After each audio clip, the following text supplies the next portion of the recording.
Minha conversão, ou seja, o meu despertar para a fé, para Jesus Cristo, aconteceu. Aliás, nós estamos aqui no Morumbi gravando esse podcast, né? Sabe onde eu morei? Onde? Antes de entrar no convento, eu morei aqui no Paraisópolis, aqui do lado. Pô, do lado. 7 anos da minha vida foi aqui, no Paraisópolis. Inclusive, eu vindo pra cá, sempre me vem a memória da minha história, da minha infância. Então, 7 anos eu morei aqui no Paraisópolis. E foi aqui no Paraisópolis que eu encontrei Jesus. Como? Minha mãe, nessa conversão que ela estava vivendo, ela abriu um grupo de oração.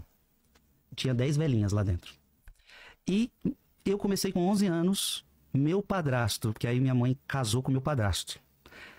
Só explicando essa história, minha mãe casou com meu pai na igreja, minha mãe anulou o casamento na igreja, ou seja, a igreja entendeu que o primeiro casamento de minha mãe foi falso, nunca existiu. Nossa. Então tem essa possibilidade na igreja católica? Existe, isso está na Bíblia, inclusive, né? Casamentos falsos, Jesus fala sobre isso. Quando a pessoa engana ou... Minha mãe se sentiu enganada em algumas coisas, minha mãe se sentiu enganada, foi provado que houve uma coisa que afetou diretamente o casamento. Entendi. A igreja entendeu que minha mãe então nunca casou, então minha mãe casou com meu padrasto. Só que eu estava muito revoltado naquela época, e não aceitava um outro cara estar casado com minha mãe. E foi justamente ele que, para me conquistar, me ensinou a tocar violão, com 11 anos. E ali ele começou a me ensinar a tocar violão. Ali eu aprendi a tocar violão. Com 11 anos de idade, fui muito bem no violão. Comecei a aprender tal. E mamãe pede, venha tocar para nós no grupo de oração. E aí, Vilela, eu comecei a tocar no grupo de oração para as 10 velhinhas. Aquele grupo começou a crescer. Aquele grupo de 10 começou a ir para 20, para 30, para 40, para 50, para 100. E eu sempre tocava para uma outra pessoa cantar. Eu era muito tímido, ainda sou tímido, mas naquela época eu era tímido ao extremo. E aconteceu que aquela mulher começou a faltar no grupo de oração e eu tive que assumir também a cantar, também a falar, também a estar à frente de um povo. Sim. Vilela, foi nessa hora que eu comecei a... Sério? Por quê? Estar à frente das pessoas, eu fui entendendo que eu não podia cantar o que eu não vivia.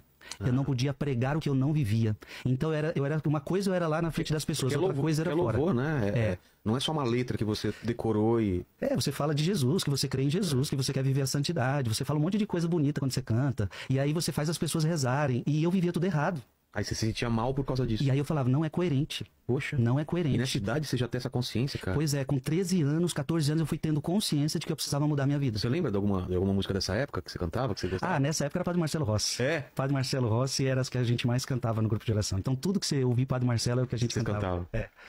E foi assim, aí com isso eu comecei a participar da Canção Nova. Você não estudou, então só foi com o seu padrasto e depois foi autodidata? Depois eu fui sozinho, Eu tive uns 3 meses de violão erudito, mas não gostei, não era minha linha e parei de fazer violão erudito. Então eu fiquei violão só para aprender a cantar as músicas da igreja, então comecei a cantar na missa, a cantar nos grupos de oração. E então foi assim, a minha conversão acontece pela responsabilidade. Aí eu começo a participar da Canção Nova, ouvir pregações de Padre Jonas Abib, de Padre Léo e de outros sacerdotes. Aí eu começo a me impactar e falo, o mundo que eles vivem é melhor do que o meu. É mesmo? O Jesus que eles me apresentam é melhor que essa vida que eu tô. Mas você tinha uma vida feliz, você era feliz, assim. Era uma criança normal, adolescente normal, só que você sentia que faltava algo, era uma lacuna?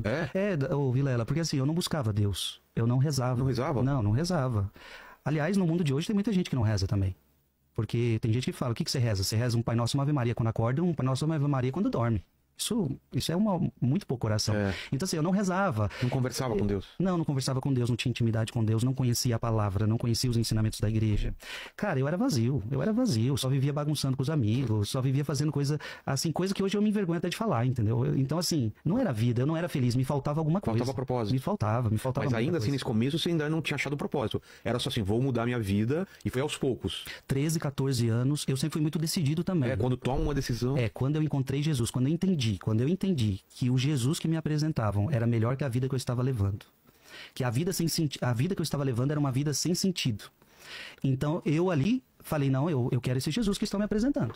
Entendeu? E ali eu tomei a decisão. E eu lembro que, claro, foi alguns retiros fortes. Falou com sua mãe ou não ficou pra você isso? Não, minha mãe foi percebendo, né? Porque eu também, dentro de casa, era um menino rebelde, era um menino mal criado, era um menino que não queria fazer nada dentro de casa, era um menino que só queria viver na rua. Minha mãe tinha que ir na escola por causa de várias reclamações, aquele menino bagunceiro, aquele menino que só apronta. Minha mãe sabia meu histórico. E de repente minha mãe foi vendo dentro de casa que aquele menino estava mudando. Que coisa legal. Então assim, graças a... Seu padrasto também? Meu padrasto era muito de Deus. Então meu padrasto também levou minha mãe para as coisas de Deus.